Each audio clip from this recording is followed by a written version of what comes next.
시간 로마서 13장 11절에서 14절 말씀을 통해서 자다가 깰 때라는 제목으로 함께 은혜를 나누도록 하겠습니다. 자, 13장 11절에 보면 또한 너희가 이 시기를 안다고 했습니다. 이 시기가 언제일까요? 바로 예수 그리스도로 말미암아 구원의 사건이 시작된 출발한 시기입니다. 그리고 그 시기를 사는 심령이 우리들입니다. 즉 이 시기는 예수님의 십자가가 선 그 시간부터 예수님이 오는 그 시간까지 종말이라고 하는데, 그 종말의 시간을 우리가 잘 알고 그 성격이 어떤 것인가를 잘 알고 어떻게 해야 된다고요? 졸 때가 아니다. 지금 깰 때라는 것입니다. 깨어있는 증거가 무엇입니까? 예수 그리스도를 진실하게 믿음으로 우리가 십자가에 함께 죽는 것입니다. 왜냐? 죽어야 살기 때문에 자기 십자가를 지라는 것입니다. 우리 괴롭히려고, 우리 힘들게 하려고 하시는 것이 아닙니다. 우리를 살리려고 하고 우리를 귀하게 여기시기 때문에 자기 십자가를 제발 지라는 것입니다. 그래서 예수님을 뒤따라가는 믿음의 흔적을 가지고 내게 오라는 것입니다. 그리고 예수님을 믿음으로 이미 우리에게 이루어진 구원이 있습니다. 그리고 그 구원을 우리가 하나님의 말씀을 듣고 깨달음으로 그 믿음을 가지고 하루하루 살아가면서 우리가 이루어가야 할 구원이 있는 것입니다. 그렇지 않으면 13절, 13절에 나오는 그 일에 빠지는 것입니다. 나중에 잠깐 살펴볼 텐데요. 그렇지 않으면 어떻게 된다고 합니까? 술 취한다고 합니다. 방탕한다. 자기 멋대로 행동하고, 술 취하는 건 무엇입니까? 자기 생각에 치여서 막 헛소리를 해대는 겁니다. 엄난합니다.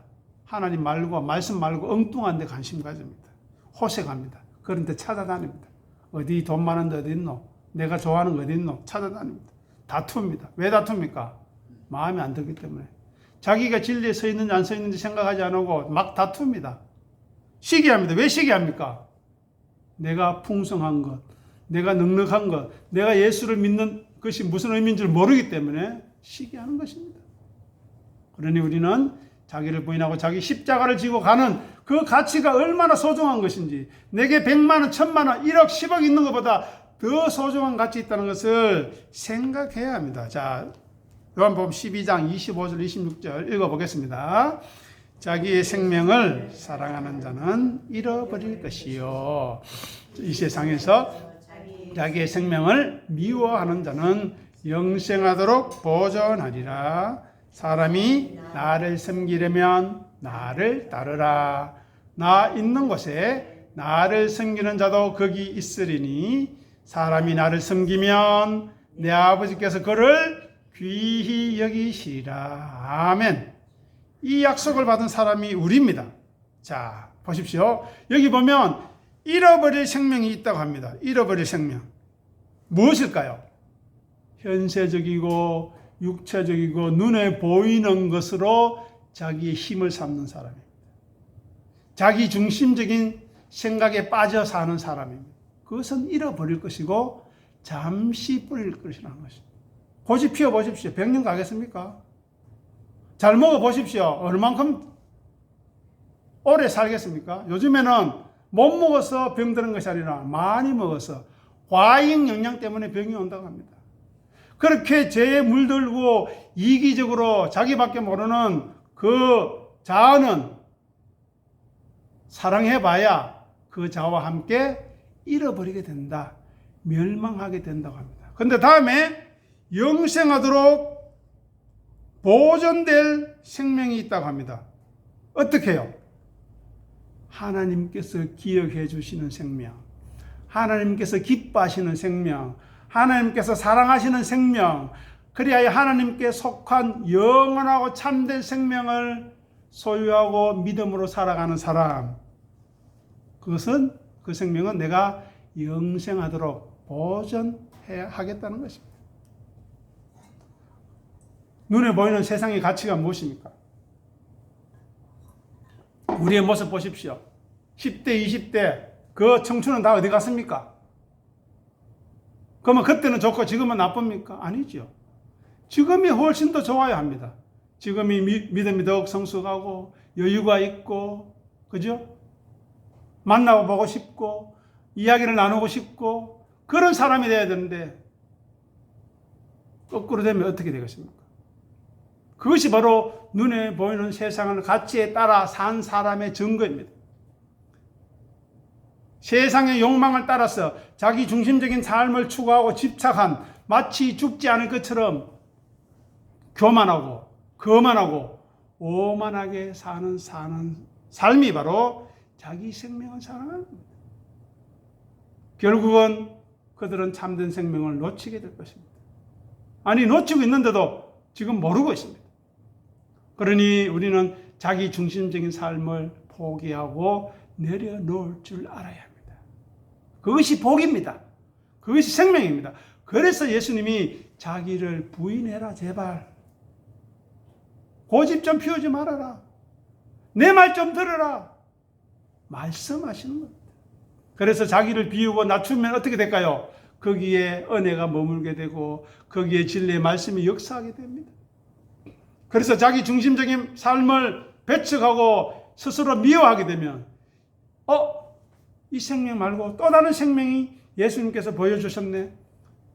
나보다 먼저 앞서가셨네. 나도 따라가야 되지. 나도 그 길을 가고 싶다는 갈망이 생기는 것입니다. 그렇게 영생을 갈급하고 사모하는 심령에게 예수님이 은혜를 베풀어 주신다고 26절에 나오는 것입니다. 보십시오. 거기 있으리니 내가 있는 곳에 함께 있겠다는 겁니다. 또 누구요? 내 아버지께서 그를 귀히 여겨주신대. 귀히 소중하게 여기십니다. 제가 가끔씩 질문하지만 우리가 소중하게 여기는 건 무엇입니까? 자기 자신입니까? 남편입니까? 아내입니까? 자녀입니까? 뭐 돈입니까? 뭡니까? 그거 어떻게 여러분 보관하고 대합니까? 눈에 넣어도 아깝지 않을 자식이라는 표현이 있습니다. 정말 그렇습니까? 자식이 그렇다면, 돈이 그렇다면 예수님은, 말씀은, 예배는 어떻습니까? 우리는 거꾸로 살고 있습니다. 여기서 사랑한다, 미워한다는 단어가 나오죠. 그죠? 사랑한다, 미워한다는 단어가 나오는데 이것은 단순히 감정적으로 미워한다는 그런 말이 아닙니다. 셈족 언어가 있는데 거기서 미워한다는 것은 더 사랑하지 않는다는 말이에요. 둘 중에 덜 중요하게 여긴다는 말입니다. 전적으로 부인한다는 말입니다. 비교급적으로 강조하는 것입니다. 그러니까 내가 A보다 B를 더 좋아하고 더 소중히 여긴다가 미워한다는 뜻입니다. 그래서 우리는 세상의 삶보다 잠깐 있다가 사라질 이 삶보다 영원한 삶을 우선순위에 두어야 한다는 것입니다. 결과적으로 어떻게 됩니까? 자기 생명을 미워하는 자는 예수님을 섬기고 예수님을 따르게 되어 있다는 것입니다. 왜요? 이것이 영생의 길이기 때문에. 이것이 사는 길이기 때문에. 이것이 우리를 귀하게 여기는 길이기 때문입니다. 돈 좋아하고요. 세상 것 좋아해봐야 그거는 자기를 미워하는 겁니다. 그걸 모르니까 세상 사람들은 그거라도 있어야 되는 거죠. 그래서 결과적으로 우리는 예수님을 섬기고 따르는 삶을 추구하게 됩니다. 왜요? 그것이 가치 있는 것을 알기 때문에 그렇습니다. 우리가 돈이 가치 있는 게 알기 때문에 돈이 주는 힘과 뭐라 할까요? 여유를 알기 때문에 돈 하지 않습니까?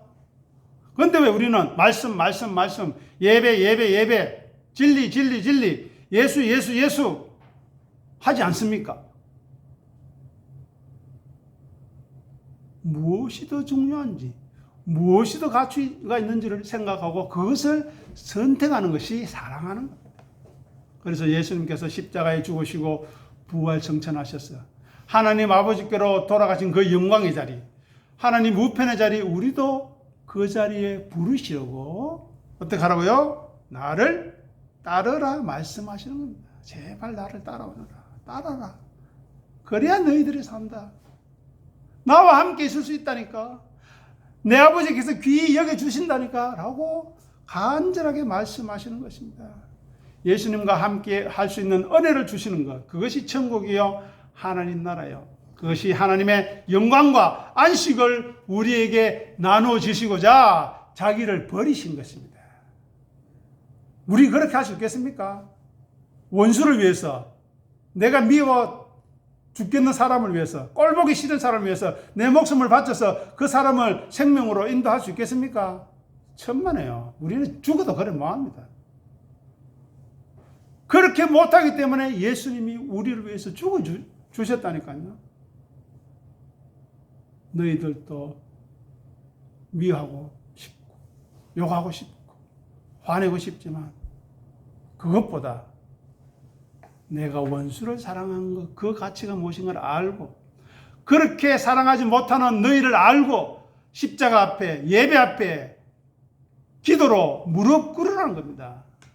아유, 나는 사랑하고 싶어요. 저 사람 품을래요가 아니라 저는 주님, 제게 사랑이 없습니다. 제게 여유가 없습니다. 제게 용서가 없습니다. 저를 불쌍히 여겨주십시오. 라고 무릎 꿇는 것입니다. 그 심령을 하나님이 귀히 여기시는 것입니다. 그 심령을 하늘에 계신 우리 아버지 하나님께 충성한 종이라고 말씀해 주시는 것입니다. 그래서 그에게 궁극적인 보상 하늘의 영예와 상급으로 풍성하게 주실 것을 약속하시는 것입니다. 천국에서의 궁극적인 구원의 영광에 우리가 함께하게 되는 것입니다. 그래서 예수님께서 하나님께 순종하셨듯이, 그래야 하나님의 뜻을 온전히 이루셨듯이, 십자가를 지셨듯이 예수 그리스도를 따르는 우리도 예수님을 섬기기 위해서 자기를 부인하고 자기 십자가를 지고 살아가야 하는 것입니다. 그것이 하늘에 계신 우리 아버지로부터 존귀하게 되는 상을 받는 것입니다. 만약 하나님이 누구신지 안다면 그 존귀함이 얼마나 소중한지 알지 않겠습니까? 비교해 보십시오. 여러분이 좋아하는 대통령이나 여러분이 좋아하는 재벌이나 여러분이 좋아하는 최고의 예술가, 성악가, 화가, 그죠?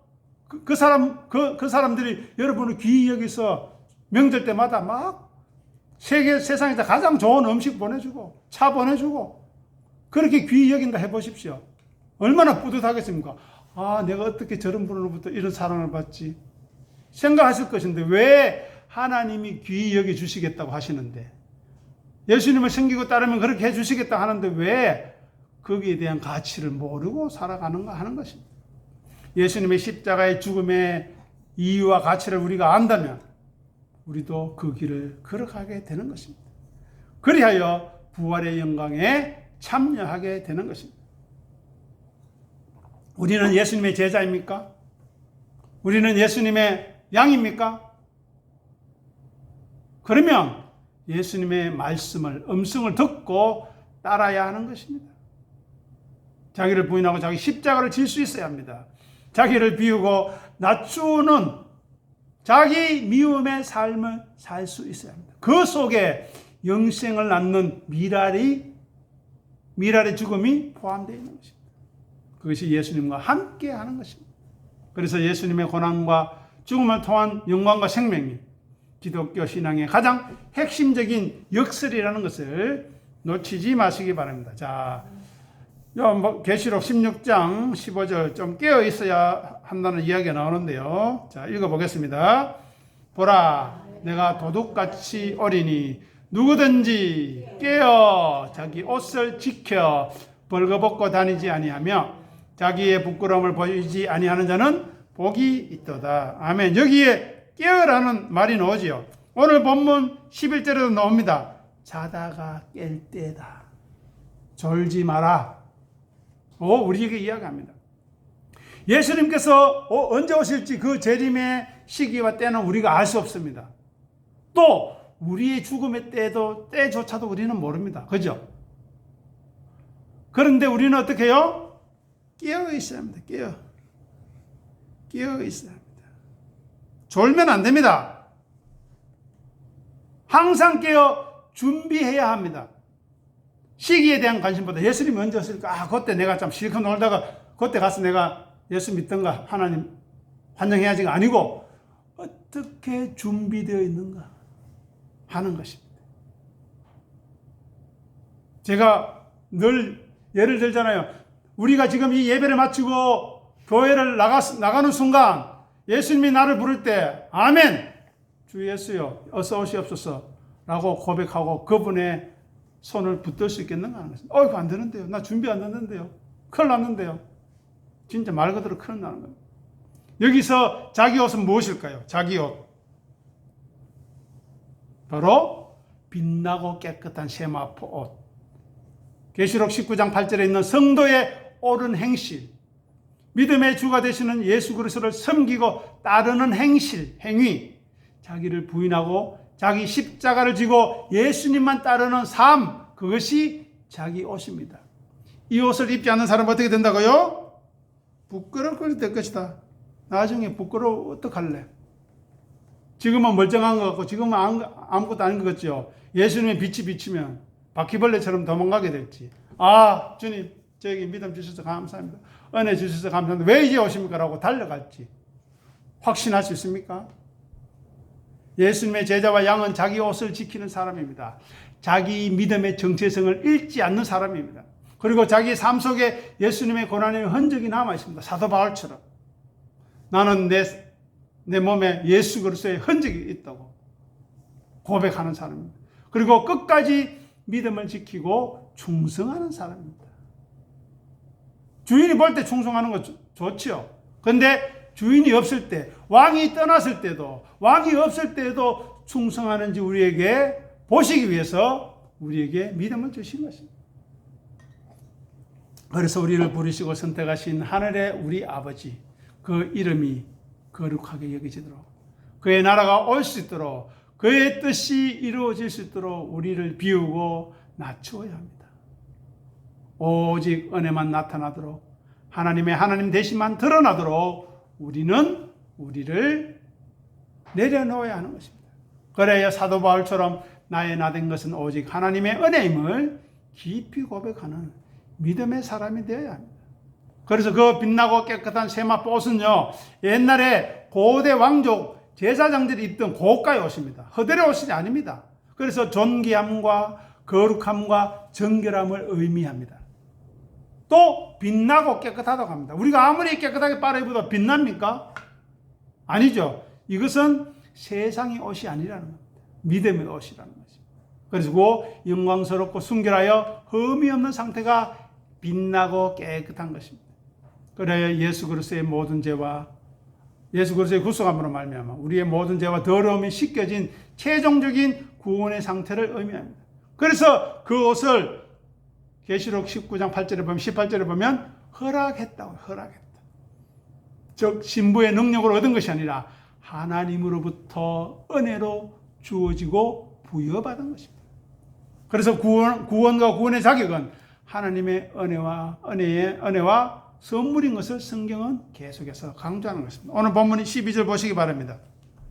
밤이 어떻게 되었다고요? 어떻게 되었다 합니까? 깊었다.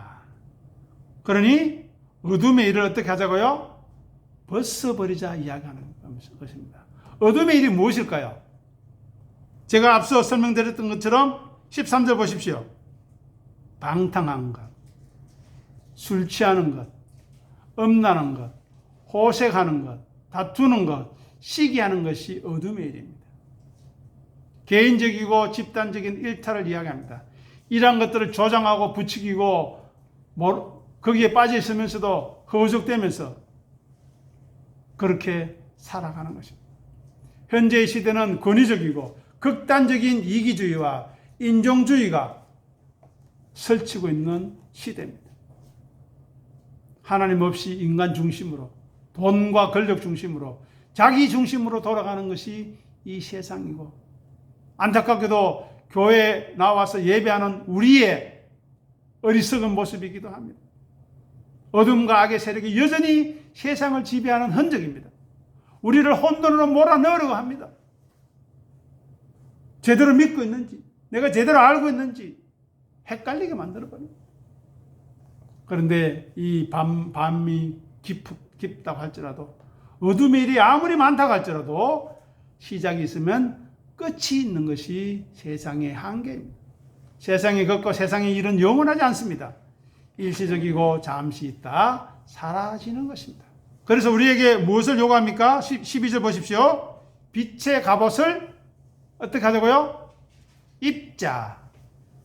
빛은 무엇을 말하는 겁니까? 신성한 것, 거룩한 것, 진리, 의로운 것, 하나님 나라를 말합니다. 빛.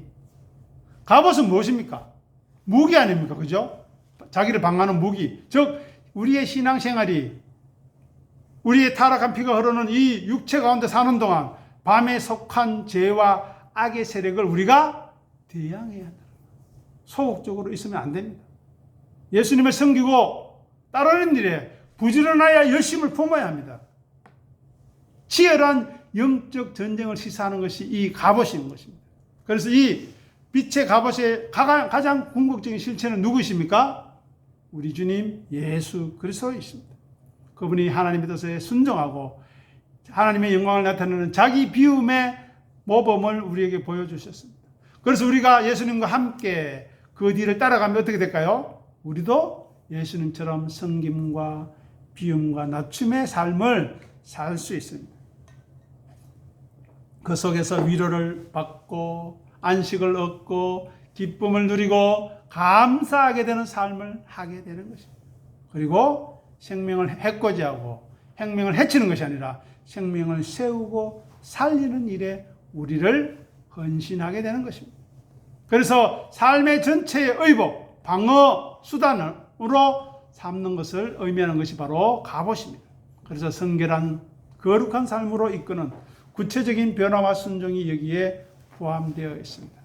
그리고 우리는 현재의 악에 대한 인식이 있어야 됩니다. 밤이 무엇인지, 잔다는 것이 무엇인지를 생각해야 합니다. 그것은 바로 육신의 정욕을 따라 행하는 것입니다. 어둠의 세력에 굴복하는 것입니다.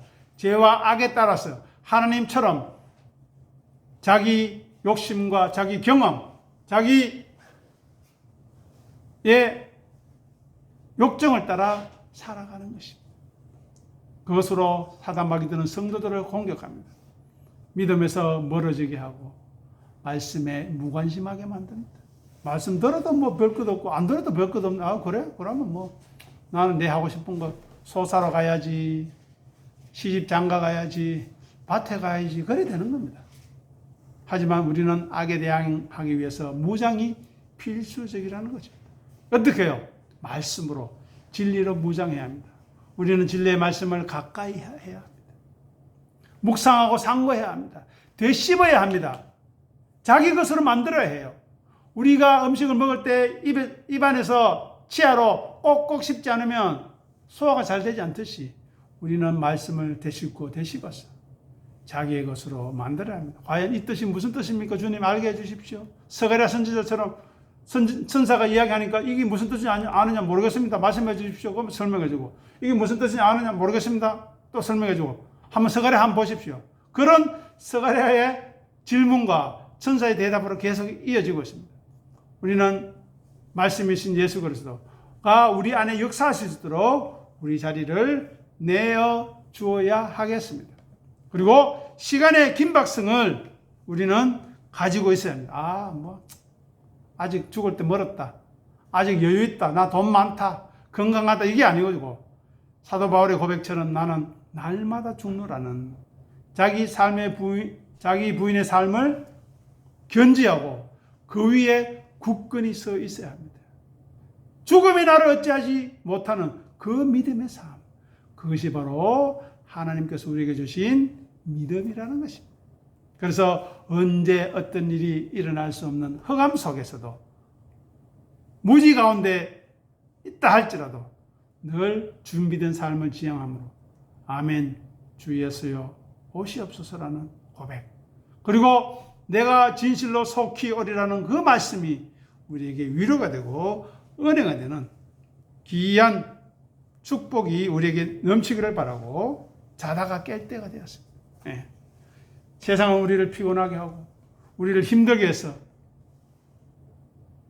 말씀을 제대로 듣지 못하게 하지만 그럼에도 불구하고 말씀이 생명이고 말씀이 그리스도고 말씀이 우리의 능력이라는 것을 경험하는 놀라운 은혜가 우리 삶 가운데 풍성하기를 간절히 소원합니다. 기도하겠습니다. 아버지 하나님 은혜를 감사합니다. 이 시간 주의 말씀으로 우리를 깨우치시고 위로해 주시니 감사합니다. 우리의 이 시기는 종말의 시기요. 예수님께서 다시 오시겠다 약속하신 그 약속을 가지고 살아가는 귀한 시간이오니 졸거나 자는 자리가 아니라 깨어서 예수 그리스도의 오심을 준비하는 귀한 하나님의 사람들 다 될 수 있도록 도와주시옵소서. 밤이 깊으면 깊을수록 새벽이 가까우고 어둠이 짙으면 짙을수록 빛이 더욱더 밝아지듯이 낮에와 같이 단정히 행하는 우리 주 예수 그리스도를 옷 입고 예수님을 섬기고 따르는 일에 열심을 내는 귀한 주의 사람으로 삼아 주시옵소서. 이 일에 우리 주 예수 그리스도 이름으로 오신 진리의 성령님이 역사하시고 함께하여 주시옵소서. 감사하며 우리 주님 예수 이름으로 간절히 기도드립니다. 아멘.